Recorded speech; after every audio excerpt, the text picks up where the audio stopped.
تنزيل من رب العالمين.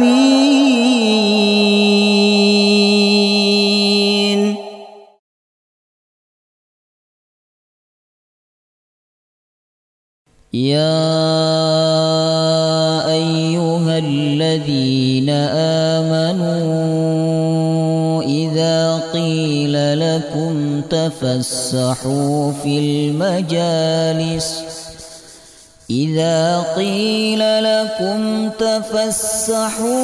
المجالس فافسحوا يفسح الله لكم وإذا قيل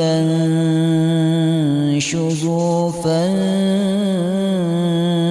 فانشزوا يرفع الله الذين آمنوا منكم والذين أوتوا العلم درجات والله بما تعملون خبير.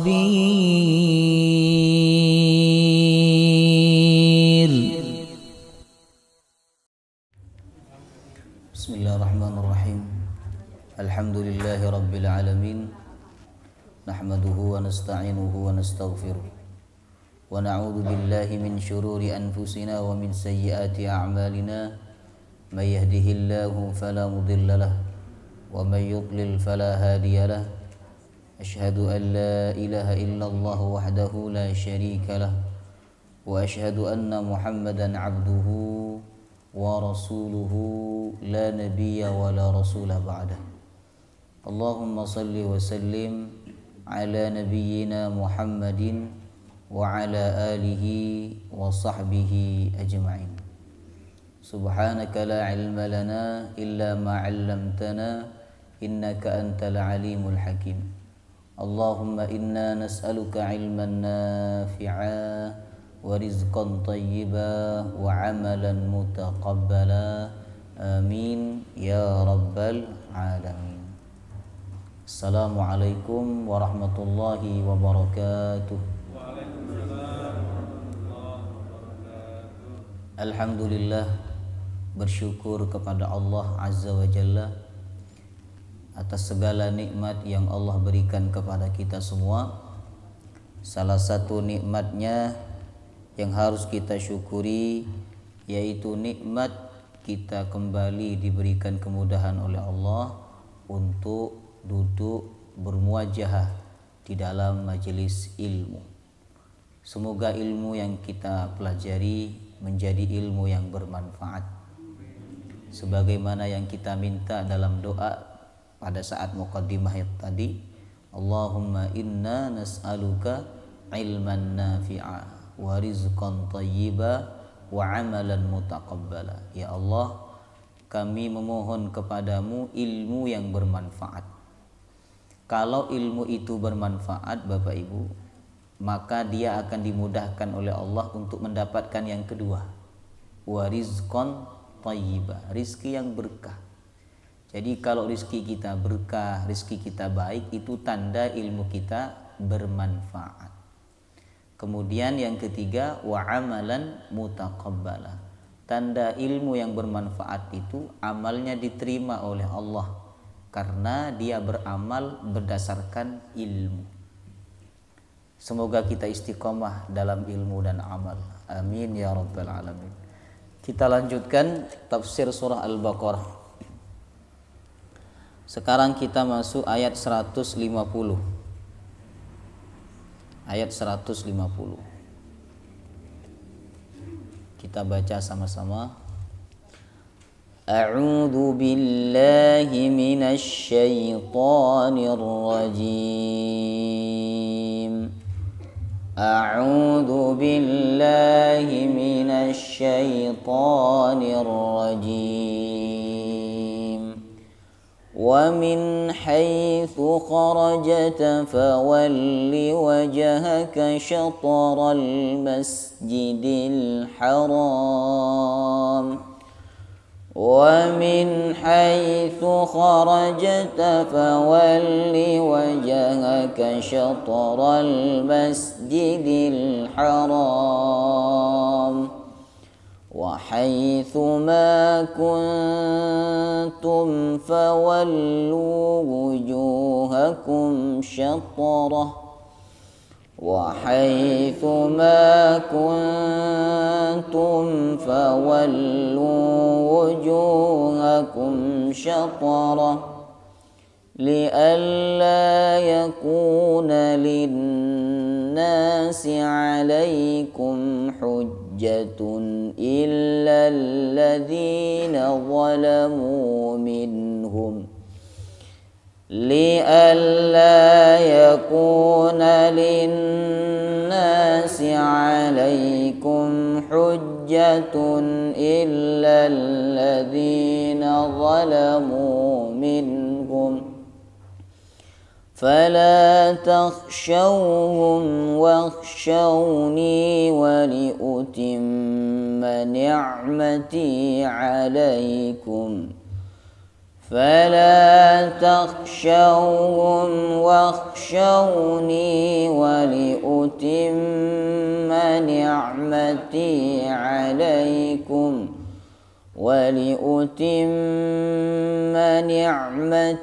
عليكم ولعلكم تهتدون ولأتم نعمتي عليكم ولعلكم تهتدون. Ayat 150. Ini kalimatnya ada yang mirip dengan ayat sebelumnya. Wa min haitsu kharajta fawalli wajhaka syatral masjidil haram. Wa min haitsu kharajta, bagi yang hafalan surah ini Bapak Ibu dan sampai kepada ayat ini hati-hati ya. Jangan sampai ketuker ya. Wa min haitsu kharajta fawalli wajhaka syatral masjidil haram wa innahu lal haqqu min rabbik. Ini yang pertama. Yang kedua lanjutannya wa haitsu ma kuntum fawallu wujuhakum syatara. Inilah hikmah kenapa Allah Subhanahu wa taala mengulang beberapa ayat dengan redaksi yang sama ya. Apalagi kalau kita masuk ke juz 30 ya, itu ada beberapa ayat yang sama persis redaksinya, diulang lagi oleh Allah pada surah yang lain. Tujuannya apa?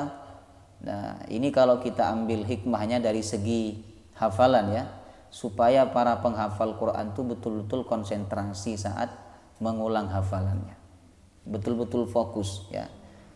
Kami dulu waktu di pesantren ya, sampai saya buat buku itu ya, ayat-ayat yang mirip saya buat buku, saya tulis awal ayatnya sama ujung ayatnya. Nah, sehingga sebelum tidur saya ingat-ingat, saya bayangkan yang ini di surah apa, ayat berapa, posisinya sebelah mana, sehingga ketika mengulang hafalan tidak terjadi kesalahan yang terulang ya. Rata-rata penghafal Quran itu kalau salah hafalannya itu aja yang salah sebenarnya. Nah, besok diulang lagi itu lagi yang salah. Nah, cara menandainya bagaimana? Ditulis, diingat-ingat sebelum tidur, dibayangkan.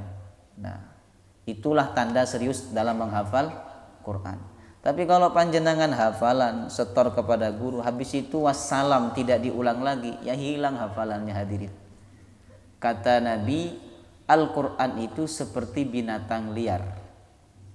Kalau tidak diikat maka akan lari.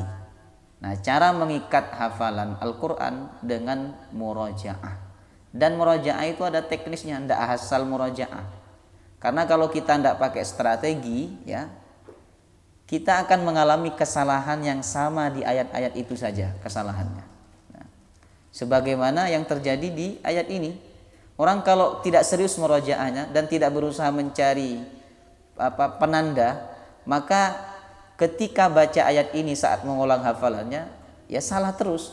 Wa min haitsu kharajta fawalli wajhaka syatral masjidil haram wa haitsu ma kuntum. Lanjut ke ayat berikutnya, ya. Baik. Wa min haitsu kharajta fawalli wajhaka syatral masjidil haram. Ini masih berbicara mengenai Ka'bah. Dan ayat ini perintah untuk menghadapkan wajah ke arah Ka'bah ketika sholat. Allah berfirman, wa min haitsu kharajta, dan dari manapun kamu keluar, fawalli wajhaka syatral masjidil haram, maka hadapkan wajahmu. Tidak hanya wajah yang menghadap, ya, tapi seluruh anggota badan. Bahkan ketika panjenengan mengangkat tangan, itu sunnahnya tangan menghadap kiblat, bukan begini, ya, sunnahnya. Tapi kalau panjenengan mengangkat tangan saja, itu sudah dapat sunnah. Karena sunnah ketika takbir itu adalah mengangkat tangan. Tidak mengangkat tangan, ya tetap sah sholatnya. Karena mengangkat tangan itu hukumnya sunnah. Dan lebih sempurna lagi kalau diangkat sambil dihadapkan ke arah kiblat. Nah, gini. Dan tidak harus mekar, ya. Allahu Akbar. Tidak terlalu sempit juga begini. Ya biasa normal hadirin. Ya senyamannya begini. Nah. Kemudian masalah letak, apakah sejajar dengan telinga, sejajar dengan bahu, atau sejajar dengan dada, itu perbedaan pendapat, ya. Jadi usahakan seluruh anggota badan kita itu menghadap ke arah kiblat, tidak hanya wajah. Kenapa wajah yang disebutkan dalam ayat ini? Karena inti dari anggota badan itu adalah wajah, ya, kepala. Nah, maka yang disebut oleh Allah dalam ayat ini adalah wajah. Fawalli wajhaka syatral masjidil haram. Hadapkan wajahmu ketika sholat syatral masjidil haram, ke arah masjidil haram, ke arah Ka'bah. Ini perintah yang ketiga. Yang pertama ada di ayat 144. Redaksinya sama. Fawalli wajhaka syatral masjidil haram. Ketemu, ya? Nah, di baris yang kedua. Kemudian perintah yang kedua ada di 149. Fawalli wajhaka syatral masjidil haram. Redaksi yang sama. Kemudian yang ketiga, fawalli wajhaka syatral masjidil haram di ayat 150. Berarti redaksi itu diulang berapa kali? 3 kali. Kenapa diulang sampai 3 kali? Padahal redaksinya sama, ya. Kemudian berada di surah yang sama, bahkan masih dalam satu lembar, ya. Hanya saja yang pertama itu di halaman sebelumnya, yang nomor 2 dan 3 di halaman setelahnya, ya. Kenapa terjadi pengulangan? Ini ulama berusaha untuk mengambil hikmahnya. Yang pertama tujuannya adalah taukid. Taukid artinya untuk penguatan.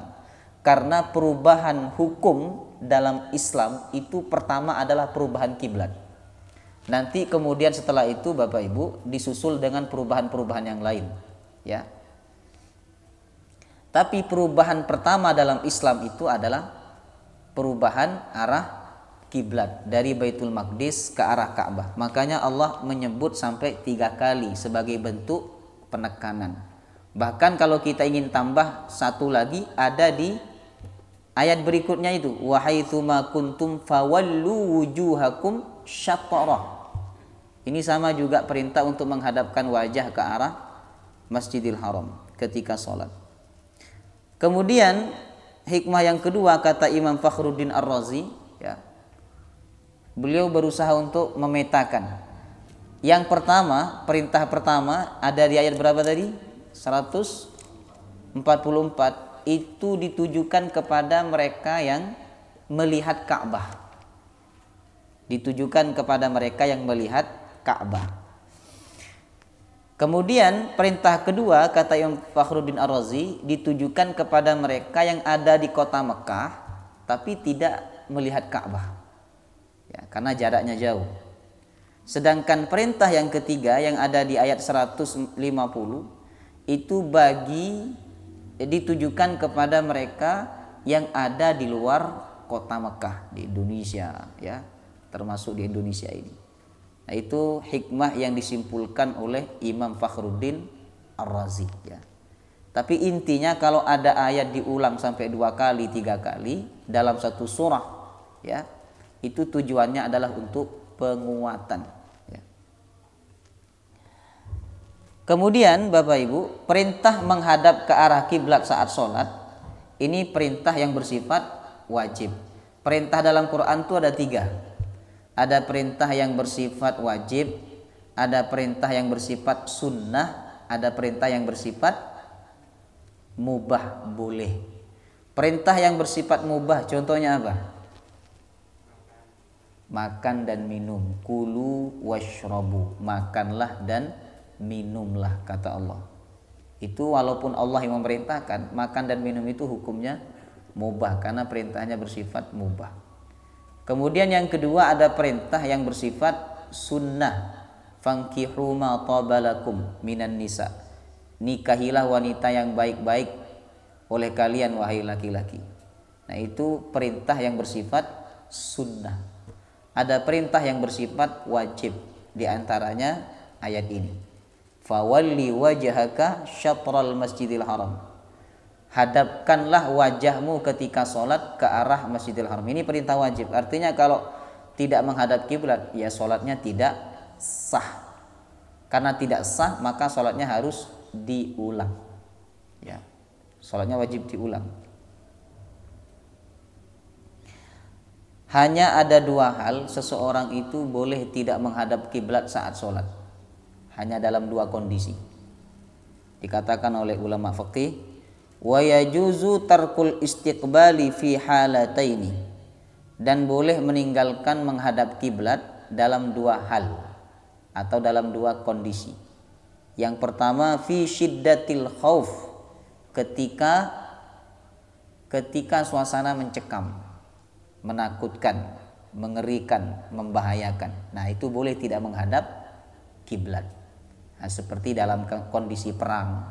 Atau panjenengan kalau misalnya menghadap kiblat khawatir diterkam oleh binatang buas. Nah, maka boleh tidak menghadap kiblat. Kemudian ini dalilnya ada di surah Al-Baqarah 239. Fa in khiftum farijalan aw rukbana. Apabila kalian khawatir, kalian takut, maka kalian boleh sholat farijalan dalam keadaan berjalan. Sholat sambil berjalan sambil sholat, apa sholat sambil berjalan? Ya, farijalan boleh sholat sambil berjalan. Aw rukbanan, atau sholat di atas kendaraan. Ini kalau khiftum. Khiftum itu takut, mencekam, ya, kemudian membahayakan, maka boleh sholat di atas kendaraan atau sholat sambil berjalan, boleh, ya. Kemudian yang kedua, boleh tidak menghadap kiblat itu kapan? Wa fin nafilati fis safar 'ala rahilah, melaksanakan sholat sunnah ketika safar. Melaksanakan sholat sunnah ketika safar di atas kendaraan, ini boleh tidak menghadap kiblat, dengan syarat Bapak Ibu, ketika pertama kali sholat takbir itu, ya, usahakan yang sholat dan kendaraannya itu menghadap ke arah kiblat. Setelah itu kendaraannya mau menghadap kemanapun tidak apa-apa, sah. Ini berlaku untuk sholat apa? Sunnah fis safar, di perjalanan. Misalnya panjenengan punya rutinan, punya keistiqomahan sholat witir, ya, dan panjenengan tidak mau meninggalkan sholat witir walaupun safar, itu boleh laksanakan sholat witir di atas kendaraan, ya. Misalnya mau sholat witir di atas motor boleh, ya. Jadi berhenti dulu, mau takbir itu berhenti dulu, jangan sambil jalan, ya. Berhenti dulu, Allahu Akbar. Nah, nanti sudah jalan digas, ya. Kemudian ketika ruku tinggal tundukkan wajah sedikit, ya. Ketika sujud agak kuat sedikit nundukkannya. Tapi hati-hati no bro, ya. Itu kalau jalannya sepi, tidak banyak kendaraan. Tapi kalau banyak kendaraan lebih baik tidak sholat di atas kendaraan yang seperti itu. Karena bahayanya lebih besar dibandingkan maslahatnya. Ya. Ini dalilnya ada di hadis riwayat Imam Al-Bukhari. Ra'aitu Rasulullah yusalli ala rahilatihi haitsu tawajjahat bih. Aku pernah melihat Rasulullah, kata sahabat, beliau sholat di atas kendaraannya. Dan beliau mengikuti kendaraan itu kemanapun kendaraan itu menghadap. Ya. Walam yakun yasna'uhu fil maktubah. Dan beliau tidak pernah melakukan sholat di atas kendaraan itu ketika berurusan dengan sholat wajib. Jadi Nabi tidak pernah sholat wajib di atas kendaraan. Artinya apa? Kalau panjenengan berada di atas kendaraan, ingin sholat wajib, usahakan turun dulu. Atau kalau memang terpaksa sholat di atas kendaraan, ya sholat sebagaimana biasa. Kendaraannya berhenti dan usahakan tetap menjalankan kewajiban-kewajiban sholat, menghadap kiblat, berdiri, ruku seperti biasanya, sujud seperti biasanya. Ya. Karena Nabi tidak pernah sholat di atas kendaraan untuk sholat wajib. Ya. Maka menghadap ke arah kiblat ketika sholat itu hukumnya wajib. Ya. Ini menunjukkan arah kiblat itu arah yang mulia, Bapak Ibu. Ya. Sampai Allah mewajibkan umat Islam ketika sholat untuk menghadap arah kiblat. Adapun selain sholat, ya, ibadah-ibadah yang lain itu sifatnya sunnah, anjuran saja menghadap ke arah kiblat, seperti baca Quran. Sunnahnya menghadap ke arah kiblat. Ya. Kemudian seperti doa, sunnahnya menghadap ke arah kiblat. Mau doa apa saja, doa, pokoknya doa, segala doa itu disunnahkan menghadap ke arah kiblat. Ya. Termasuk doa setelah wudhu. Kata Nabi, siapa yang berwudhu dengan wudhu yang sempurna lalu dia berdoa, apa doa setelah wudhu? Asyhadu an la ilaha illallah wahdahu la syarikalah wa asyhadu anna Muhammadan abduhu wa rasuluh. Allahumma, ajib, enggak hafal ya? Antum enggak hafal ini? Pak Dedi hafal enggak? Oh, enggak hafal. Allahumma ja'alni minat tawwabina wa ja'alni minal mutatahhirin. Ada yang menambah waja'alni min ibadika shum, tapi itu tidak kuat. Yang kuat sampai waja'alni Allahumma ja'alni minat tawwabina wa ja'alni minal mutatahhirin. Siapa yang berwudu dengan wudu yang sempurna kemudian dia berdoa. Sebenarnya doa itu seringkas. Yang pertama kita sering baca, asyhadu an la ilaha illallah wahdahu la syarikalah wa asyhadu anna Muhammadan abduhu wa rasuluh. Tinggal tambah 2 kalimat doa. Allahumma ja'alni minat tawwabin wa ja'alni minal mutatahhirin. Selesai. Apa keutamaannya?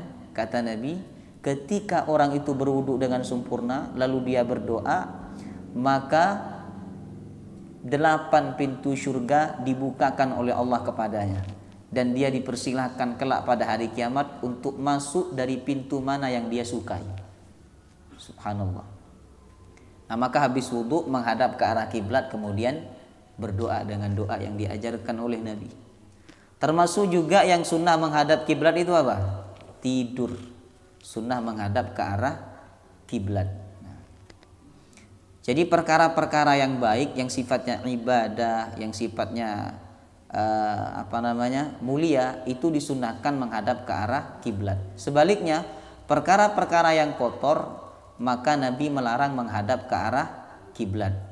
Buang hajat kecil maupun besar, Nabi melarang umatnya menghadap atau membelakangi kiblat. Nabi bersabda dalam hadis riwayat Imam Muslim, "Idza ataitumul ghaid fala tastaqbilul qiblah."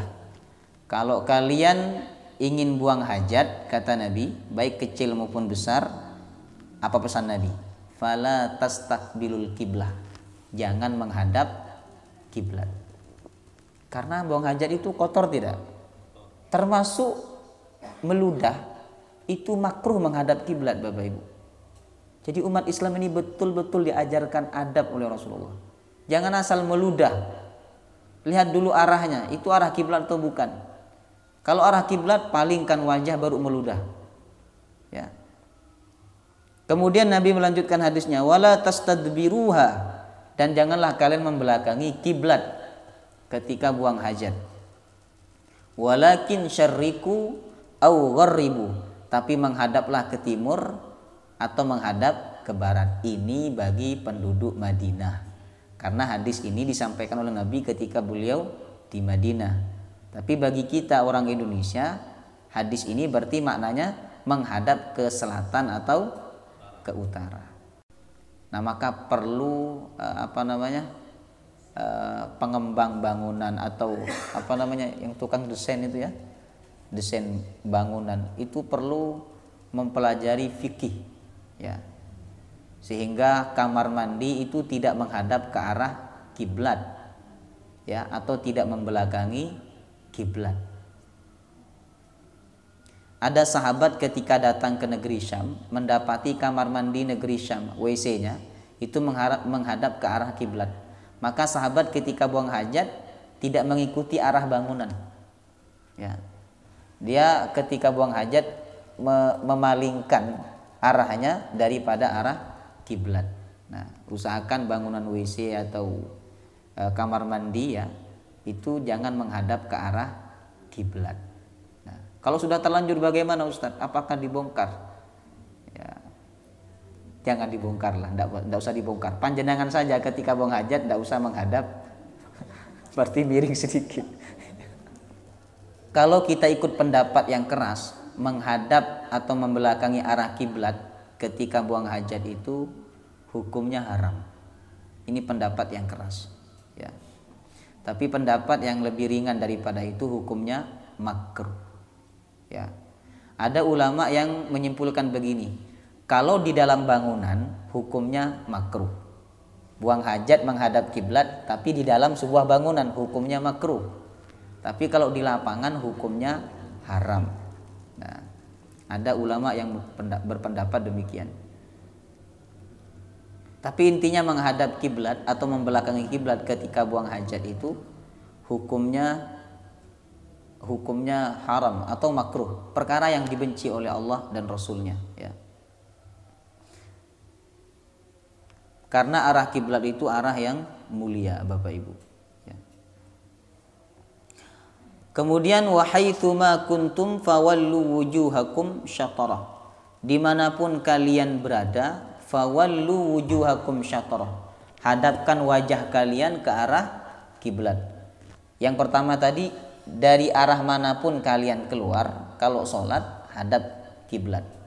Dimanapun kalian sampai di perjalanan kalian, maka ketika kalian sholat, hadapkan wajah kalian ke arah kiblat.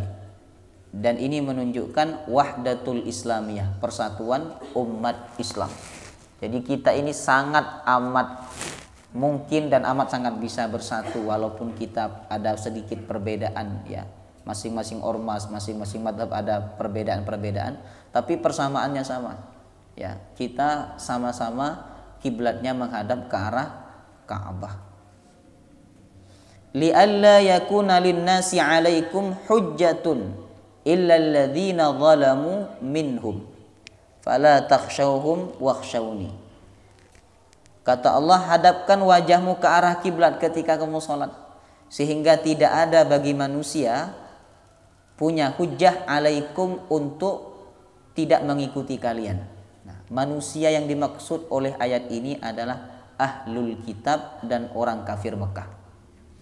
Ketika Allah memerintahkan umat Islam untuk menghadapkan wajahnya ke arah Ka'bah, maka ahlul kitab Yahudi dan Nasrani tidak punya alasan untuk mengingkari Islam. Karena apa?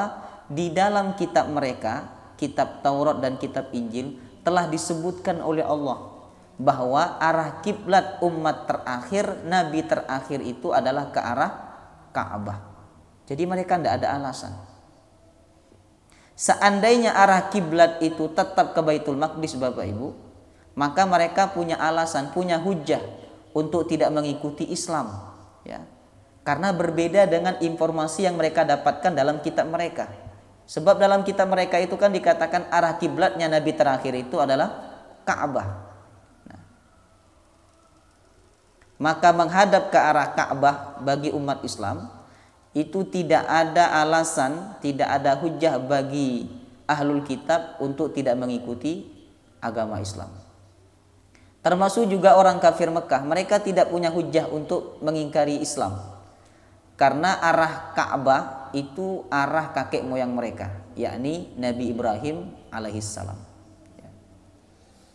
Illal ladzina zalamu minhum, kecuali orang zalim di antara mereka. Orang zalim di antara mereka, di antara ahlul kitab, di antara orang-orang musyrik Mekah, mereka pasti tetap akan menyampaikan alasan-alasan untuk menolak agama Islam. Tapi mereka yang betul-betul baca Alkitab, mereka yang betul paham Alkitab dan mengamalkan, pasti mereka tidak ada alasan untuk menolak Islam, karena arah kiblatnya sesuai yang diberitakan oleh Allah dalam kitab-kitab mereka. Kemudian Allah berfirman, fala takhshawhum wakhshawni, maka jangan takut kepada mereka wahai Muhammad, wakhshawni, takutlah kepadaku. Wahai Muhammad dan umat Islam, janganlah kalian takut kepada mereka yang zalim dari kalangan ahlul kitab maupun musyrik Mekah. Wakhshawni, takutlah kepadaku. Nah, coba perhatikan ini hadirin, ya. Mana yang lebih bagus kalimatnya? Takutlah kepadaku, jangan takut kepada mereka. Yang pertama. Yang kedua, jangan takut kepada mereka, tapi takutlah kepadaku. Mana yang lebih bagus? Hah? Yang pertama tadi, yang didahulukan Allah.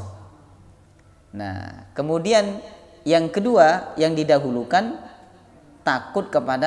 tidak takut kepada selain Allah. Nah, jadi bahasa yang pertama, takutlah kepadaku, jangan takut kepada mereka.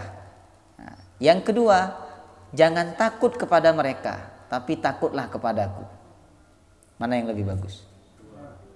Yang kedua. Nah,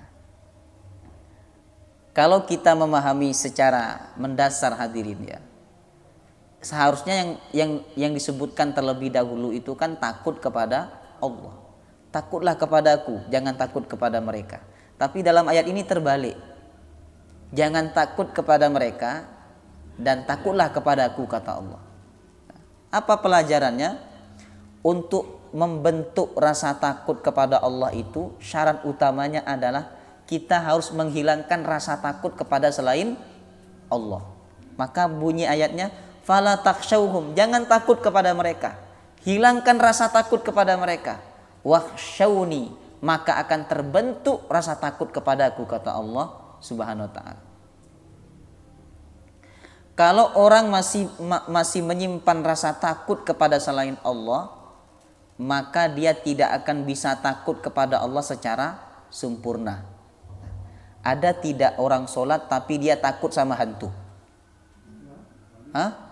Ahli sholat malam, ketika jendelanya bunyi langsung takut dia menyelesaikan sholatnya, kemudian dia berselimut tidur takut, ya, pintunya dikunci, masuk kamar dan sebagainya.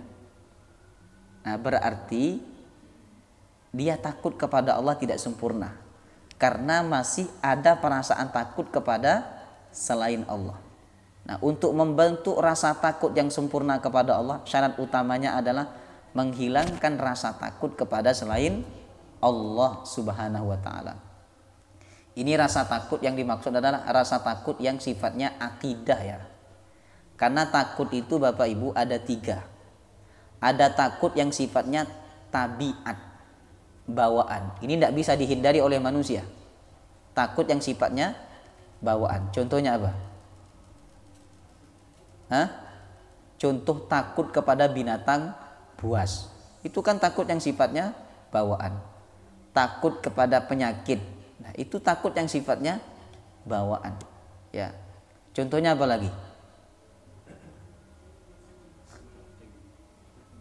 Nah, takut corona dan sebagainya. Itu kan takut yang sifatnya bawaan.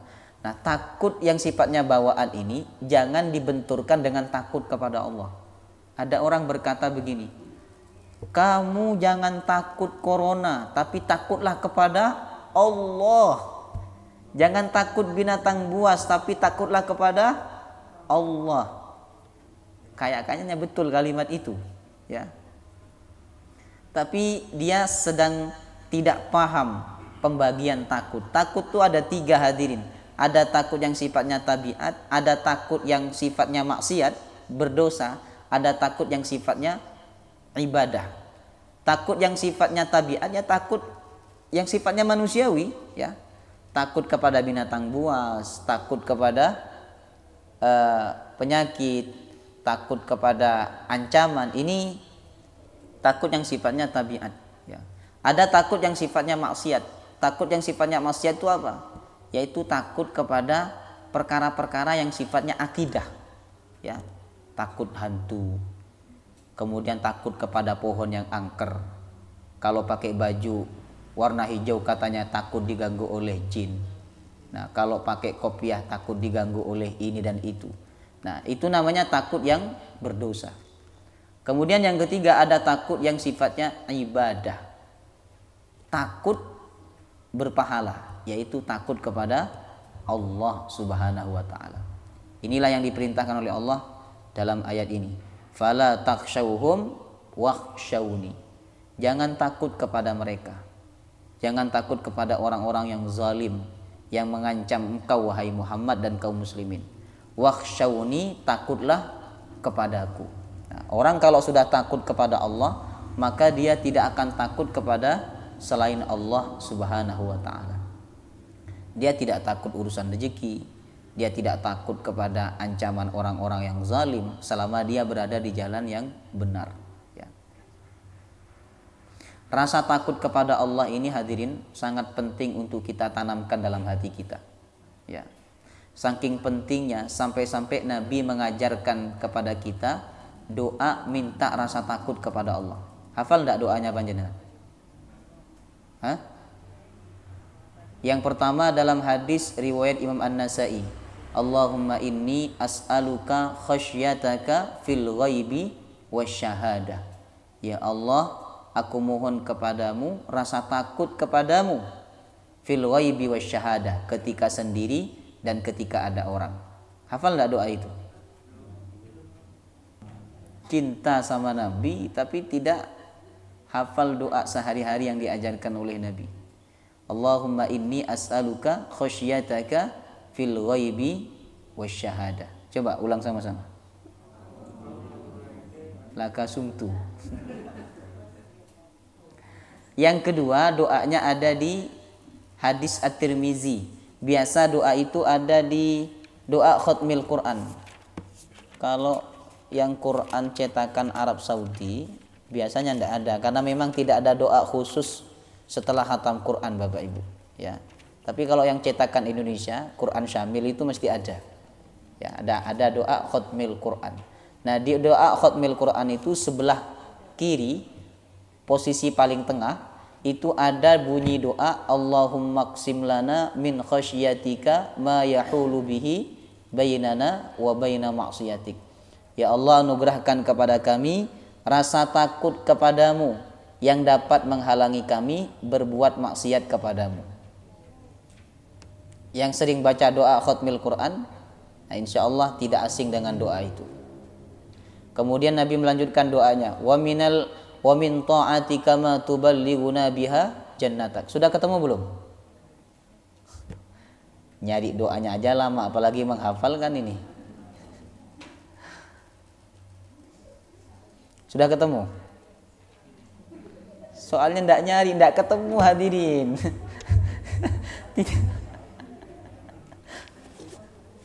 Bagaimana mau ketemu kalau ndak nyari? Antum ini ndak pantas disebut tolabul ilmi. Karena tolabul ilmi itu artinya apa? Mencari ilmu. Antum ini mustami'ul ilmi, pendengar ilmu. Baik. Sudah ketemu. Di posisi sebelah kiri ya. Paling tengah, Allahumma qsim lana min khasyatika ma yahulu bihi bainana wa baina ma'siyatik wa min ta'atika ma tuballighuna biha jannatak wa minal yaqini ma tuhawwinu bihi alaina masaibad dunya wa matti'na bi asma'ina wa absarina wa quwwatina. Ya Allah, anugerahkan kepada kami takut kepadamu sehingga menghalangi kami berbuat maksiat kepadamu. Anugerahkan kepada kami taat kepadamu yang dapat mengantarkan kami ke surgamu. Anugerahkan kepada kami yakin sehingga engkau meringankan kami dalam menghadapi musibah ujian yang engkau tetapkan dalam kehidupan kami. Orang kalau tidak yakin kepada Allah, Bapak Ibu, stres hidupnya. Dapat musibah sedikit stres. Nah, maka kita perlu minta keyakinan dalam doa itu. Kemudian wa matti'na bi asma'ina wa absarina wa quwwatina. Ya Allah, anugerahkan kepada kami kekuatan pendengaran, kuat penglihatan, kuat fisik. Minta kepada Allah supaya tidak menyusahkan anak cucu. Ma ahyaitana, selama engkau menghidupkan kami. Ya Allah, kau hidupkan kami 100 tahun boten nopo-nopo. Yang penting kuatkan pendengaran kami, kuatkan penglihatan kami, kuatkan fisik kami, sehingga kami tidak menyusahkan anak cucu kami. Nah, apalagi kita hidup di zaman di mana anak-anak ini banyak tidak perhatian kepada orang tuanya, lebih perhatian kepada HP. Ya, orang tuanya manggil 2-3 kali tidak nyaut. Itu masih muda, orang tuanya masih muda, hadirin. Bagaimana kalau orang tuanya sudah sepuh, dia butuh pendampingan, butuh pertolongan, butuh kasih sayang dari anaknya. Nah, maka kita harus banyak berdoa kepada Allah, wa matti'na bi asma'ina wa absarina wa quwwatina ma ahyaitana. Nah, itu saking pentingnya rasa takut kepada Allah, sampai-sampai Nabi mengajarkan kita untuk memohon rasa takut kepada Allah Subhanahu wa taala. Ya. Karena Allah berfirman di ayat ini, fala takhshawhum wakhshawni. Jangan takut kepada mereka, orang-orang yang zalim itu. Wakhshawni, takutlah kepadaku. Kalau kalian takut kepadaku, kata Allah, maka aku akan membuat hati mereka takut kepadamu. Itu balasan atau garansi bagi orang yang takut kepada Allah. Ulama mengatakan, man khafallah khafalahu kullu syai'in. Siapa yang takut kepada Allah, maka segala sesuatu akan dibuat takut oleh Allah kepadanya. Kemudian Allah berfirman, wali utimma ni'mati alaikum, dan agar aku menyempurnakan nikmatku alaikum atas kalian. Nikmatku yang dimaksud oleh ayat ini adalah menghadap ke arah kiblat. Jadi kita ditetapkan oleh Allah menghadap ke arah kiblat itu ada nikmat tersendiri, hadirin, bagi umat Islam. Umat Islam akan bersatu. Ya, salatnya tidak menghadap ke arah yang berbeda-beda. Maka Allah berfirman, wali utimma ni'mati alaikum, sehingga aku sempurnakan nikmatku atas kalian. Nah, nikmat yang dimaksud dalam ayat ini menghadap ke arah kiblat, ya. Wala'allakum tahtadun, dan agar kalian mendapatkan petunjuk. Wallahu ta'ala alam bissawab. Baik, kalau tidak ada kita cukupkan sampai di sini. Semoga bermanfaat dan semoga apa yang kita kaji menambah iman dan takwa kita kepada Allah SWT. Amin ya rabbal alamin. Subhanakallahumma wa bihamdika asyhadu an la ilaha illa anta astaghfiruka wa atubu ilaik. Wassalamualaikum warahmatullahi wabarakatuh.